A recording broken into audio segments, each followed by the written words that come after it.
Flavor Town. I'm here at the newest, greasiest, grimiest, and goodest eating places of all time. I'm Guy Fieri, and this is Diners, Dine-Ins, and Drives.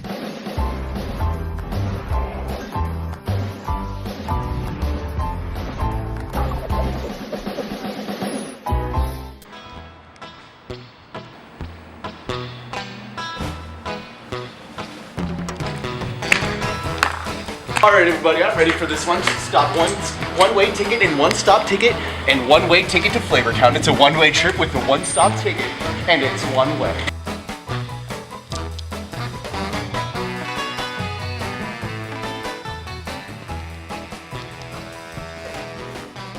Quite the outfit there. Thanks dude. I'm going to Flavor Town. Where are my drive-ins? Where are my dives? Where? Dude, I'm on a one-way stop. I have a one-way trip to Flavor Town, USA. Excuse me. Who are you and why are you messing with my food? Okay, get. Bye. See ya. Hey dude, do you know any good restaurants with the goodest eats? Yeah, Southwest 224 is pretty good. Down that way. Southwest. I love Tex-Mex.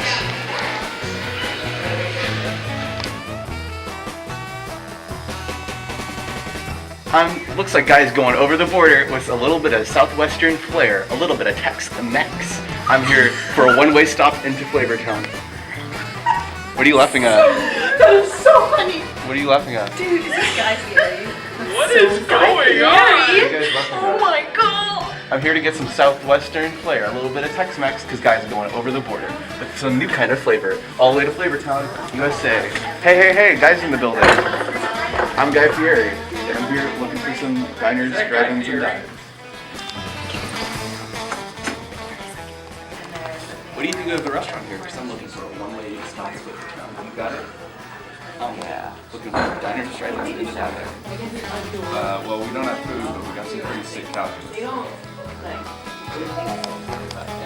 Okay.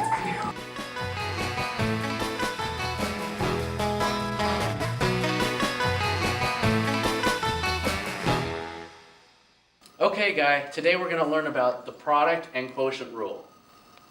Okay, so now we're going to look at the product rule. And we're going to start off with your equation right here, 3x squared times ln x. And now, once we have our equation, what we want to do is we want to divide the problem into u's and v's. So this side to the left is going to be our u's, and this side to the right is going to be our v's. So our u, we have 3x squared, and our v, we have ln x. Now we need to take the derivative of these functions. So to get the derivative of u, what we're going to want to do is we're going to want to multiply the exponent by the coefficient and subtract 1 from that exponent. So as we can see, 3x squared would become 9x, 3 squared is 9, and 2 minus 1 is 1. Next we're going to take the derivative of ln x, and it's really simple because it always is 1 over x. Now that we have our values, we're going to rearrange it into this equation here. And by doing this, you'll get your final answer of 9x times ln x plus 3x squared times 1 over x. Okay, so next we're going to be learning how to do the quotient rule. And the quotient rule is very similar to the product rule. So what we want to do here is with our equation sin x divided by x to the fourth, we want to divide it into u's and v's. The denominator is going to be our v values, and the numerator are going to be our u values. So we have u is sin x, and v is x to the fourth. Next, we're going to want to try to find the derivative of these values. So the derivative for sin x is just cos x, and it's always going to be cos x. So to find the derivative of v, x to the 4, what you do is you multiply your exponent by your coefficient, and then you subtract 1 from the exponent. Now that you have your values, you want to rearrange them into this equation here. By doing this, you should get a final answer of cosine x times x to the 4th minus sin x minus 4x cubed divided by x to the 4th parentheses squared. And that is how you do the product and quotient rule. All right, Guy, you ready to learn about related rates? In this problem, suppose you're drinking from a conical cone-shaped cup with a diameter of 8 centimeters and a depth of 10 centimeters. And as you drink water, the water level leaves the cup at a rate of 7 centimeters cubed per second. And so the question is, what rate is the level of the liquid changing when the cup is 6 centimeters deep?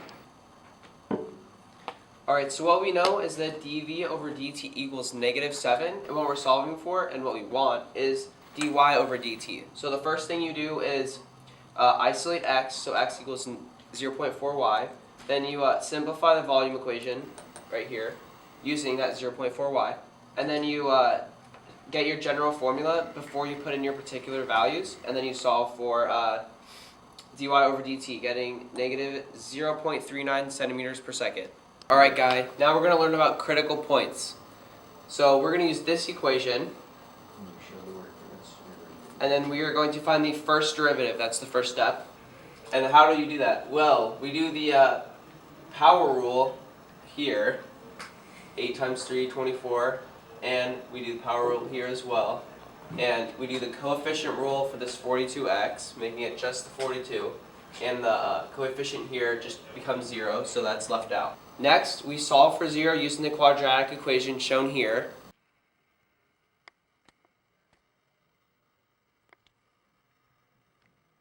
Our x value should come out to x equals 0.25 and x equals -7. We plug those into our original equation, and our y values equal -13.3125 and y equals 1,511. And that's how we find our local minimums and local maximums right here.